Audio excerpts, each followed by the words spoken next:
الحمد لله رب العالمين والصلاة والسلام على سيد المرسلين أما بعد فأعوذ بالله من الشيطان الرجيم بسم الله الرحمن الرحيم الصلاة والسلام عليك يا رسول الله وعلى آلك وأصحابك يا حبيب الله الصلاة والسلام عليك يا نبي الله وعلى آلك وأصحابك يا نور الله۔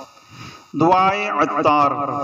یا اللہ پاک، جو کوئی رسالہ گناہوں سے پاک صاف کے 18 صفحات پڑھ یا سن لے، اس کو گناہوں سے پاک صاف کر کے بے حساب جنت الفردوس میں داخلہ عطا فرما، آمین بجاہ النبی الامین صلی اللہ علیہ وسلم۔ گناہوں سے پاک صاف۔ درود شریف کی فضیلت۔ سرور کائنات شاہ موجودات صلی اللہ تعالی علیہ وآلہ وسلم کا ارشاد ہے، جس نے مجھ پر ایک بار درود پاک پڑھا، اللہ عز و جل اس پر 10 رحمتیں بھیجتا ہے۔ صلو علی الحبیب صلی اللہ تعالی علی محمد۔ عید کے 3 حروف کی نسبت سے شش عید کے روزوں کے فضائل پر مشتمل 3 فرامین مصطفیٰ صلی اللہ تعالی علیہ وآلہ وسلم۔ نو مولود کی طرح گناہوں سے پاک۔ نمبر 1، جس نے رمضان کے روزے رکھے پھر 6 دن شوال میں رکھے تو گناہوں سے ایسے نکل گیا جیسے آج ہی ماں کے پیٹ سے پیدا ہوا ہے، گویا عمر بھر کا روزہ رکھا۔ نمبر 2، جس نے رمضان کے روزے رکھے پھر ان کے بعد 6 دن شوال میں رکھے تو ایسا ہے جیسے دہر کا یعنی عمر بھر کے لیے روزہ رکھا، سال بھر کے روزے رکھے۔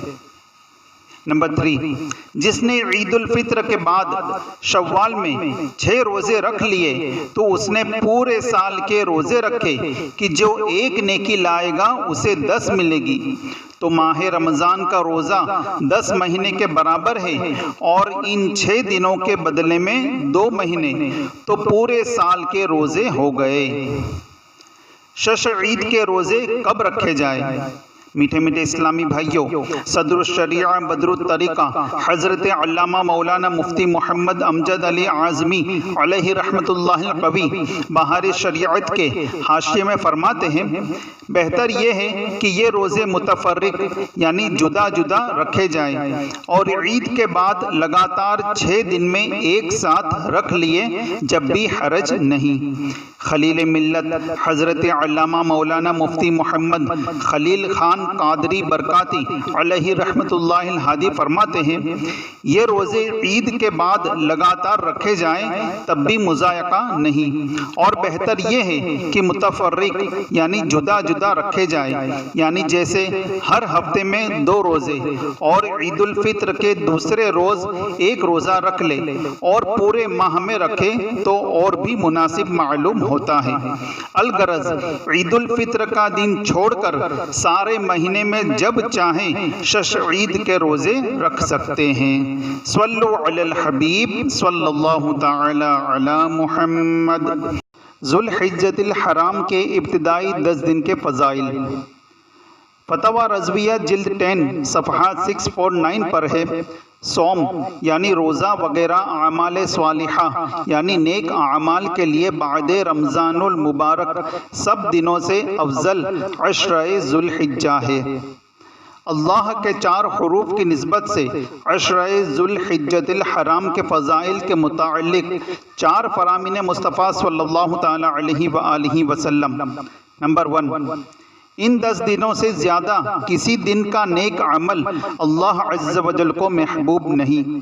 صحابہ کرام علیہم رضوان نے عرض کی، یا رسول اللہ صلی اللہ تعالی علیہ وآلہ وسلم، اور نہ راہ خدا عز و جل میں جہاد؟ فرمایا، اور نہ راہ خدا عز و جل میں جہاد مگر وہ کہ اپنے جان و مال لے کر نکلے پھر ان میں سے کچھ واپس نہ لائے، یعنی صرف وہ مجاہد افضل ہوگا جو جان و مال قربان کرنے میں کامیاب ہو گیا۔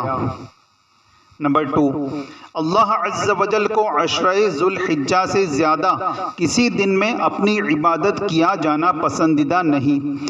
اس کے ہر دن کا روزہ 1 سال کے روزوں اور ہر شب کا قیام شب قدر کے برابر ہے۔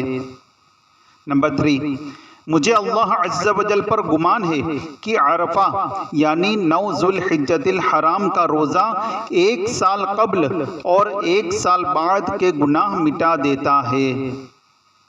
نمبر 4، عرفہ یعنی 9 ذو الحجۃ الحرام کا روزہ 1000 روزوں کے برابر ہے، مگر عرفات میں حاجی کو عرفے کا روزہ مکروہ ہے۔ حضرت سیدنا ابو ہریرہ رضی اللہ تعالی عنہ فرماتے ہیں، سرور کائنات صلی اللہ تعالی علیہ وآلہ وسلم نے عرفے کے دن یعنی 9 ذو الحجۃ الحرام کے روز حاجی کو عرفات میں روزہ رکھنے سے منع فرمایا۔ صلو علی الحبیب صلی اللہ تعالی علی محمد۔ ایام 20 کے روزے ہر مدنی ماہ یعنی سنہ ہجری کے مہینے میں کم از کم 3 روزے ہر اسلامی بھائی اور اسلامی بہن کو رکھ ہی لینے چاہیے۔ اس کے بے شمار دنیاوی اور اخروی فوائد ہیں۔ بہتر یہ ہے کہ یہ روزے ایام 20 یعنی چاند کی 13، 14 اور 15 تاریخ کو رکھے جائیں۔ ایام 20 کے روزوں کے متعلق 3 روایات۔ نمبر 1، ام المؤمنین حضرت سیدتنا حفصہ رضی اللہ تعالی عنہا سے روایت ہے، اللہ عز و جل کے پیارے حبیب صلی اللہ تعالی علیہ وآلہ وسلم 4 چیزیں نہیں چھوڑتے تھے: عاشور کا روزہ اور عشرہ ذو الحجہ کے روزے اور ہر مہینے میں 3 دن کے روزے اور فجر کے فرض سے پہلے 2 رکعتیں یعنی 2 سنتیں۔ حدیث پاک کے اس حصے عشرہ ذو الحجہ کے روزے سے مراد ذو الحجہ کے ابتدائی 9 دنوں کے روزے ہیں، ورنہ 10 ذو الحجہ کو روزہ رکھنا حرام ہے۔ نمبر 2، حضرت سیدنا ابن عباس رضی اللہ تعالی عنہما سے روایت ہے کہ طبیبوں کے طبیب اللہ کے حبیب صلی اللہ تعالی علیہ وآلہ وسلم ایام 20 میں بغیر روزہ کے نہ ہوتے، نہ سفر میں نہ حجر یعنی قیام میں۔ نمبر 3، ام المؤمنین حضرت سیدتنا عائشہ صدیقہ رضی اللہ تعالی عنہا فرماتی ہیں، انبیاء کے سرتاج صاحب معراج صلی اللہ تعالی علیہ وآلہ وسلم 1 مہینے میں ہفتہ، اتوار اور پیر کا، جبکہ دوسرے ماہ منگل، بدھ اور جمعرات کا روزہ رکھا کرتے۔ صلو علی الحبیب صلی اللہ تعالی علی محمد۔ ایام 20 کے روزوں کے بارے میں 5 فرامین مصطفیٰ صلی اللہ تعالی علیہ وآلہ وسلم۔ نمبر 1، جس طرح تم میں سے کسی کے پاس لڑائی میں بچاؤ کے لیے ڈھال ہوتی ہے، اسی طرح روزہ جہنم سے تمہاری ڈھال ہے، اور ہر ماہ 3 دن روزے رکھنا بہترین روزے ہیں۔ نمبر 2، ہر مہینے میں 3 دن کے روزے ایسے ہیں جیسے دہر یعنی ہمیشہ کے روزے۔ نمبر 3، رمضان کے روزے اور ہر مہینے میں 3 دن کے روزے سینے کی خرابی یعنی نفاق دور کرتے ہیں۔ نمبر 4، جس سے ہو سکے ہر مہینے میں 3 روزے رکھیں کہ ہر روزہ 10 گناہ مٹاتا اور گناہ سے ایسا پاک کر دیتا ہے جیسا پانی کپڑے کو۔ نمبر 5، جب مہینے میں 3 روزے رکھنے ہو تو 13، 14 اور 15 کو رکھو۔ مرنے کی دعائیں مانگتے تھے۔ میٹھے میٹھے اسلامی بھائیوں، ایام 20 کے روزوں، نیکیوں اور سنتوں کا ذہن بنانے کے لیے تبلیغ قرآن و سنت کے عالمگیر غیر سیاسی تحریک دعوت اسلامی کا مدنی ماحول اپنا لیجئے۔ صرف دور دور سے دیکھنے سے بات نہیں بنے گی، سنتوں کی تربیت کے مدنی قافلوں میں عاشقان رسول کے ساتھ سنتوں بھرا سفر کیجئے۔ رمضان المبارک کا اجتماعی اعتکاف بھی فرمائیے۔ انشاءاللہ عز و جل وہ قلبی سکون میسر آئے گا کہ آپ حیران رہ جائیں گے۔ دعوت اسلامی کے مدنی ماحول میں آ کر کیسے کیسے بگڑے ہوئے لوگ راہ راست پر آ جاتے ہیں، اس کی ایک جھلک ملاحظہ فرمائیے۔ چنانچہ ایک نوجوان انتہائی فسادی اور شریر تھے۔ لڑائی جھگڑا ان کا پسندیدہ مشغلہ تھا۔ ان کی سرگ انگیزیوں سے سارا محلہ تنگ تھا اور گھر والے تو اس قدر بیزار تھے کہ ان کے مرنے کی دعائیں مانگتے تھے۔ خوش قسمتی سے کچھ اسلامی بھائیوں نے انفرادی کوشش کرتے ہوئے انہیں رمضان المبارک کے اجتماعی اعتکاف کی دعوت پیش کی۔ انہوں نے مروت میں ہاں کر دی اور رمضان المبارک 1420 سنہ ہجری میں میمن مسجد کے اندر عاشقان رسول کے ساتھ معتکف ہو گئے۔ دوران اعتکاف انہیں وضو، غسل، نماز کا طریقہ، نیز حقوق اللہ و حقوق العباد اور احترام مسلم کے احکام سیکھنے کو ملے۔ سنتوں بھرے پرسوز بیانوں اور رقت انگیز دعاؤں نے انہیں ہلا کر رکھ دیا۔ بسد ندامت انہوں نے سابقہ گناہوں سے توبہ کی، نیکیاں کرنے کی دل میں امنگ پیدا ہوئی۔ الحمدللہ عز و جل انہوں نے عشق مصطفیٰ صلی اللہ علیہ وسلم کی نشانی داڑھی شریف سجا لی، سر کو سبز امامہ شریف کے تاج سے سر سبز کیا اور لڑائی جھگڑوں کی جگہ نیکی کی دعوت کے شیدائی بن گئے۔ آؤ آ کر گناہوں سے توبہ کرو، مدنی ماحول میں کر لو تم اعتکاف، رحمت حق سے دامن تم آ کر بھرو، مدنی ماحول میں کر لو تم اعتکاف۔ صلو علی الحبیب صلی اللہ تعالی علی محمد۔ مصطفیٰ کے 5 حروف کی نسبت سے پیر شریف اور جمعرات کے روزوں کے متعلق 5 روایات۔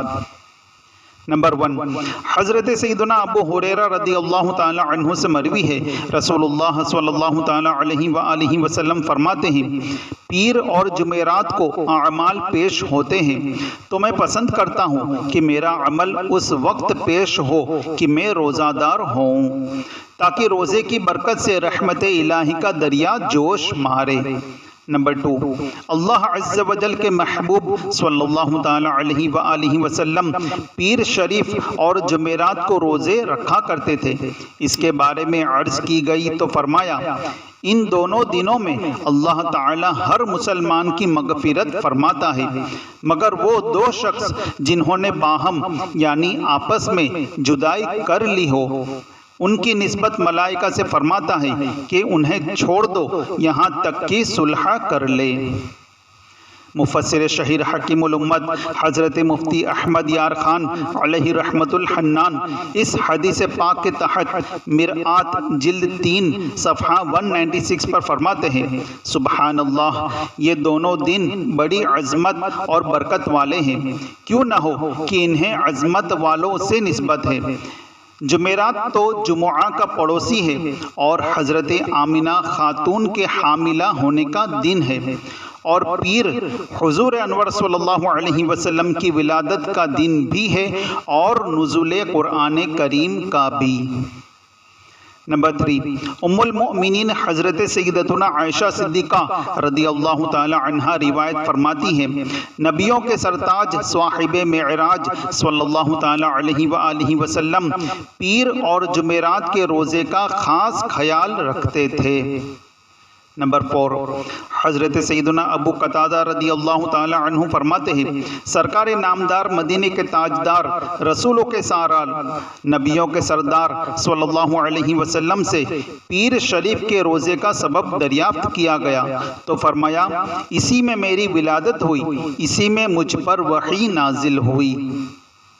نمبر 5، حضرت سیدنا اسامہ بن زید رضی اللہ تعالی عنہما کے غلام رضی اللہ تعالی عنہ سے مروی ہے، فرماتے ہیں کہ سیدنا اسامہ بن زید رضی اللہ تعالی عنہما سفر میں بھی پیر اور جمعرات کا روزہ ترک نہیں فرماتے تھے۔ میں نے ان کی بارگاہ میں عرض کی، کیا وجہ ہے کہ آپ رضی اللہ تعالی عنہ اس بڑی عمر میں بھی پیر اور جمعرات کا روزہ رکھتے ہیں؟ فرمایا رسول اللہ صلی اللہ تعالی علیہ وآلہ وسلم پیر اور جمعرات کا روزہ رکھا کرتے تھے۔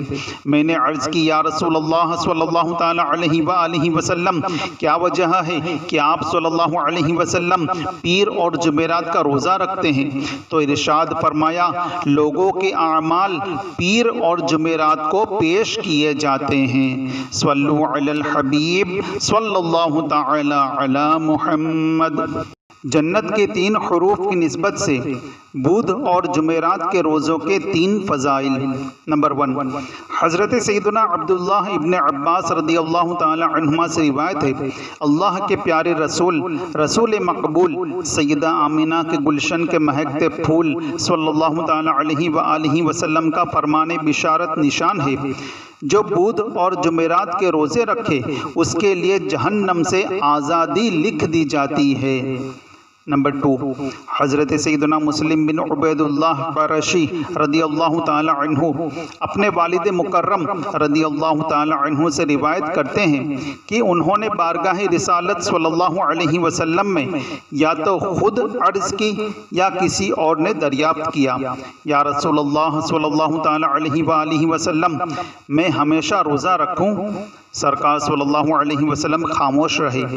پھر دوسری مرتبہ عرض کی، پھر خاموشی اختیار فرمائی۔ تیسری بار پوچھنے پر استفسار فرمایا کہ روزے کے متعلق کس نے سوال کیا؟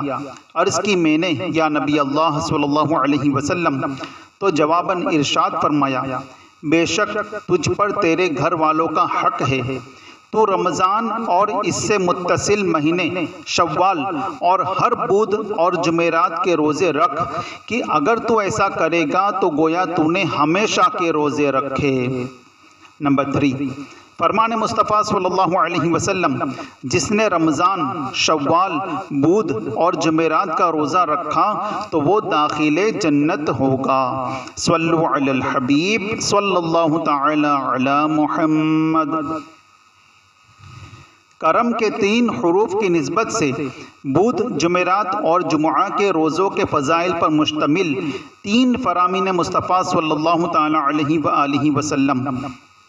نمبر 1، جس نے بدھ، جمعرات و جمعہ کا روزہ رکھا اللہ تعالیٰ اس کے لیے جنت میں ایک مکان بنائے گا جس کا باہر کا حصہ اندر سے دکھائی دے گا اور اندر کا باہر سے۔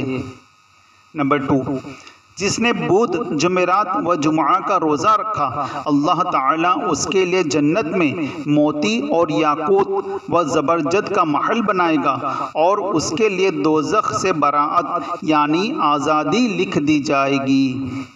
نمبر 3، جس نے بدھ، جمعرات و جمعہ کا روزہ رکھا پھر جمعہ کو تھوڑا یا زیادہ تصدق یعنی خیرات کرے تو جو گناہ کیے ہیں بخش دیے جائیں گے اور ایسا ہو جائے گا جیسے اس دن کہ اپنی ماں کے پیٹ سے پیدا ہوا تھا۔ صلو علی الحبیب صلی اللہ تعالی علی محمد۔ جمعہ کے 4 حروف کی نسبت سے جمعہ کے روزوں کے متعلق 4 فرامین مصطفیٰ صلی اللہ تعالی علیہ وآلہ وسلم۔ نمبر 1، جس نے جمعہ کا روزہ رکھا تو اللہ عز و جل اسے آخرت کے 10 دنوں کے برابر اجر عطا فرمائے گا اور وہ ایام یعنی مقدار میں ایام دنیا کی طرح نہیں ہے۔ فتاوی رضویہ جلد 10 صفحہ 653 پر ہے روزہ جمعہ یعنی جب اس کے ساتھ پنج شنبہ یا شنبہ یعنی جمعرات یا ہفتے کا روزہ بھی شامل ہو مروی ہوا کہ 10,000 برس کے روزوں کے برابر ہے۔ نمبر 2، جس نے جمعہ ادا کیا اور اس دن کا روزہ رکھا اور مریض کی عیادت کی اور جنازے کے ساتھ گیا اور نکاح میں حاضر ہوا تو اس کے لیے جنت واجب ہو گئی۔ نمبر 3، جس نے روزے کی حالت میں یوم جمعہ کی صبح کی اور مریض کی عیادت کی اور جنازے کے ساتھ گیا اور صدقہ کیا تو اس نے اپنے لیے جنت واجب کر لی۔ نمبر 4 جس نے بروز جمعہ روزہ رکھا اور مریض کی عیادت کی اور مسکین کو کھانا کھلایا اور جنازے کے ہمراہ چلا تو اسے 40 سال کے گناہ لاحق نہ ہوں گے۔ حدیث پاک کے حصے اسے 40 سال کے گناہ لاحق نہ ہوں گے سے مراد یا تو اسے نیکی ہی کی توفیق ملے گی یا گناہ صادر ہوئے تو ایسی توبہ کی توفیق مل جائے گی جو اس کے گناہوں کو مٹا دے گی۔ حضرت سیدنا عبداللہ بن مسعود رضی اللہ تعالی عنہ فرماتے ہیں سرکار مدینہ صلی اللہ علیہ وسلم بہت کم جمعہ کا روزہ ترک فرماتے تھے۔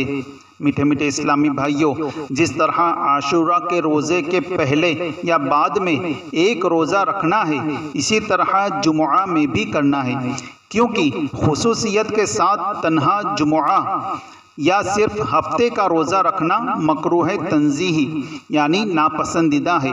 ہاں، اگر کسی مخصوص تاریخ کو جمعہ یا ہفتہ آ گیا تو تنہا جمعہ یا ہفتے کا روزہ رکھنے میں کراہت نہیں، مثلا 15 شعبان المعظم، 27 رجب المرجب وغیرہ۔ صلو علی الحبیب صلی اللہ تعالی علی محمد۔ فضل کے 3 حروف کی نسبت سے تنہا جمعہ کا روزہ رکھنے کی ممانعت پر 3 فرامین مصطفیٰ صلی اللہ تعالی علیہ وآلہ وسلم۔ نمبر 1 شب جمعہ کو دیگر راتوں میں شب بیداری کے لیے خاص نہ کرو اور نہ ہی یوم جمعہ کو دیگر دنوں میں روزے کے ساتھ خاص کرو، مگر یہ کہ تم ایسے روزے میں ہو جو تمہیں رکھنا ہو۔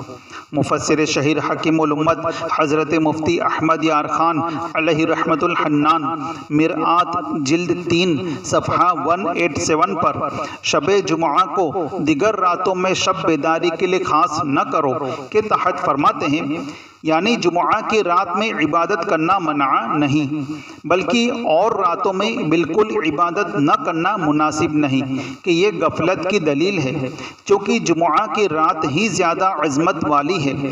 اندیشہ تھا کہ لوگ اس کو نفلی عبادتوں سے خاص کر لیں گے، اس لیے اسی رات کا نام لیا گیا۔ نمبر 2 تم میں سے کوئی ہرگز جمعہ کا روزہ نہ رکھے مگر یہ کہ اس کے پہلے یا بعد میں ایک دن ملا لے۔ نمبر 3 جمعہ کا دن تمہارے لیے عید ہے، اس دن روزہ مت رکھو مگر یہ کہ اس سے پہلے یا بعد میں بھی روزہ رکھو۔ احادیث مبارکہ سے معلوم ہوا کہ تنہا جمعہ کا روزہ نہ رکھنا چاہیے، مگر یہ ممانعت صرف اسی صورت میں ہے جبکہ خصوصیت کے ساتھ جمعہ ہی کا روزہ رکھا جائے۔ اگر خصوصیت نہ ہو، مثلا جمعہ کے روز چھٹی تھی، اس سے فائدہ اٹھاتے ہوئے روزہ رکھ لیا تو کراہت نہیں۔ مفسر شہیر حکیم الامت حضرت مفتی احمد یار خان علیہ رحمت الحنان مرآت جلد 3 صفحہ 187 پر فرماتے ہیں مثلا کوئی شخص ہر 11ویں یا 12ویں تاریخ کو روزہ رکھنے کا عادی ہو اور اتفاق سے اس دن جمعہ آ جائے تو رکھ لے، اب خلاف اولا بھی نہیں۔ روزہ جمعہ کے متعلق ایک فتویٰ۔ اس ضمن میں فتاوی رضویہ مخرجہ جلد 10 صفحہ 559 سے معلوماتی سوال جواب ملاحظہ ہو۔ سوال: کیا فرماتے ہیں علماء دین اس مسئلے میں کہ جمعہ کا روزہ نفل رکھنا کیسا ہے؟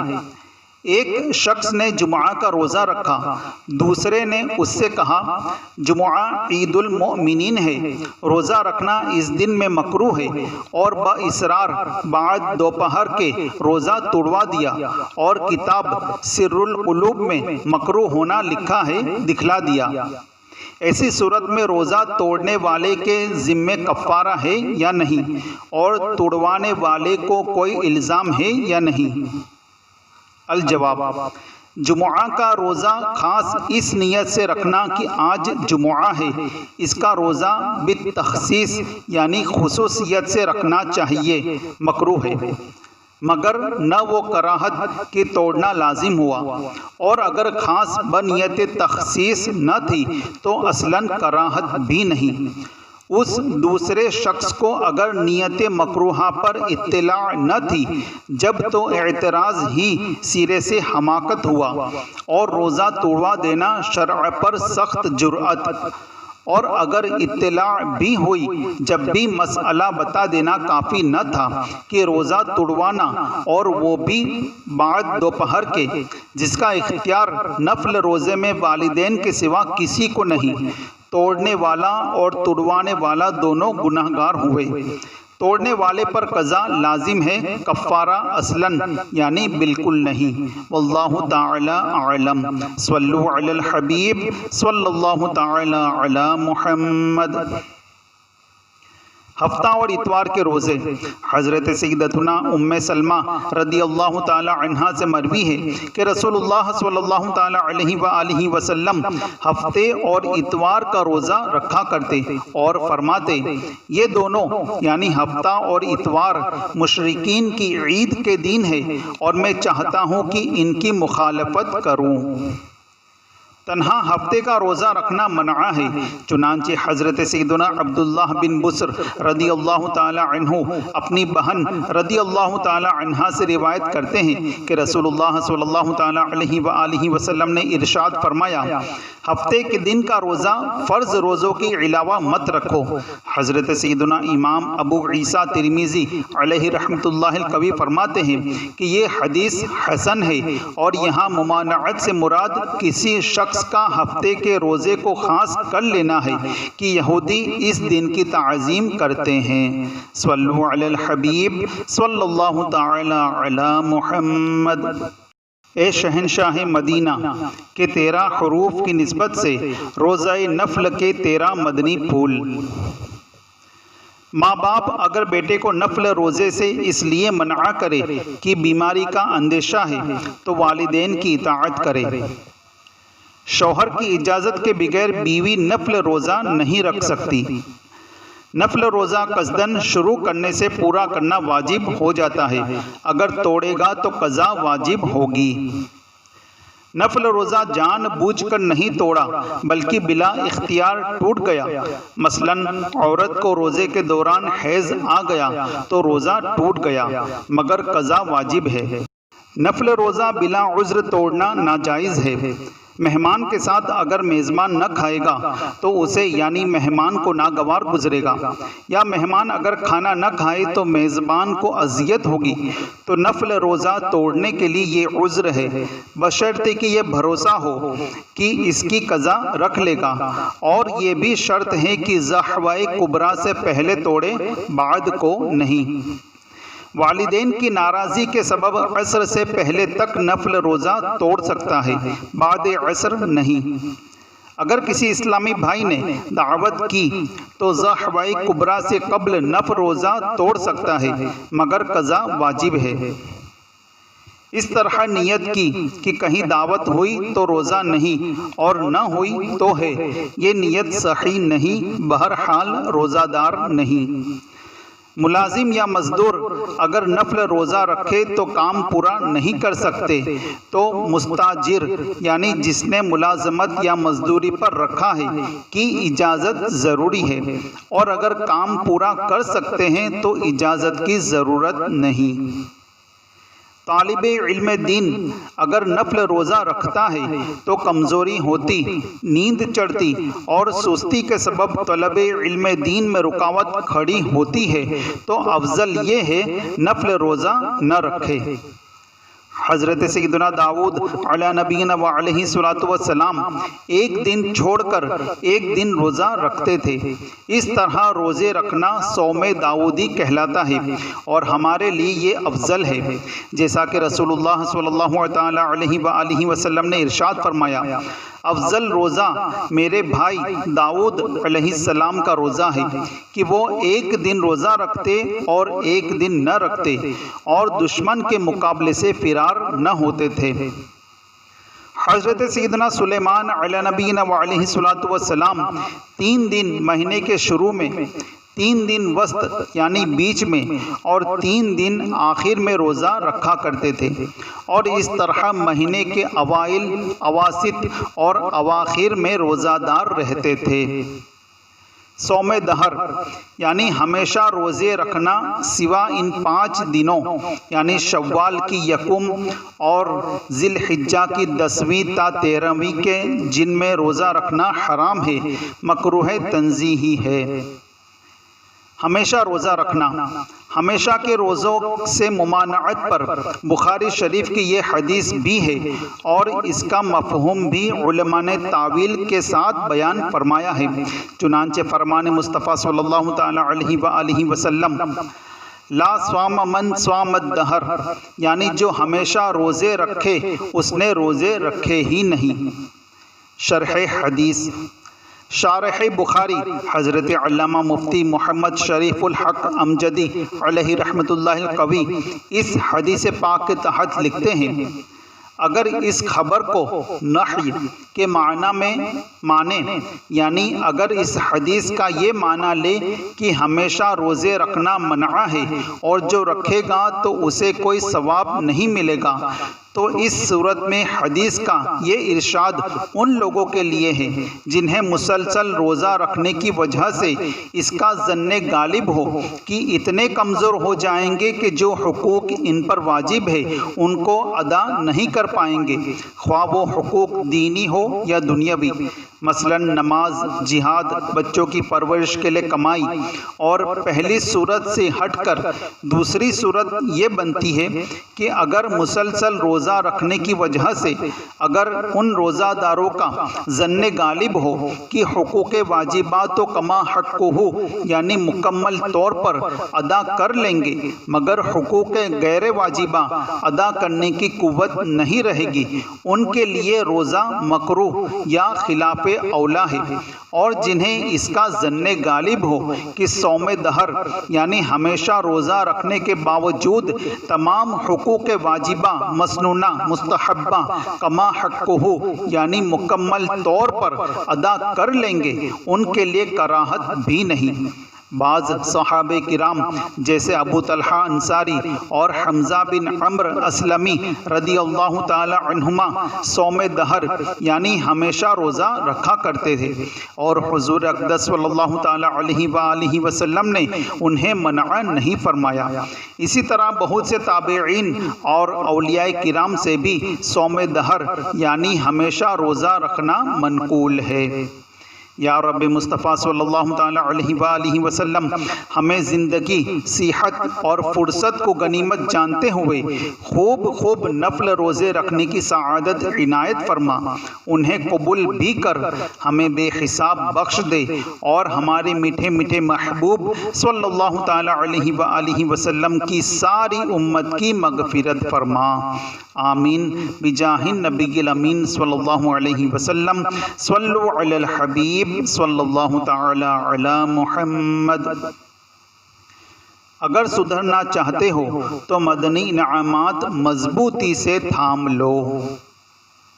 ایثار کا ثواب، فرمان مصطفیٰ صلی اللہ تعالی علیہ وآلہ وسلم، جو شخص کسی چیز کی خواہش رکھتا ہو پھر اس خواہش کو روک کر اپنے اوپر کسی اور کو ترجیح دے تو اللہ پاک اسے بخش دیتا ہے۔ صلو علی الحبیب صلی اللہ تعالی علی محمد۔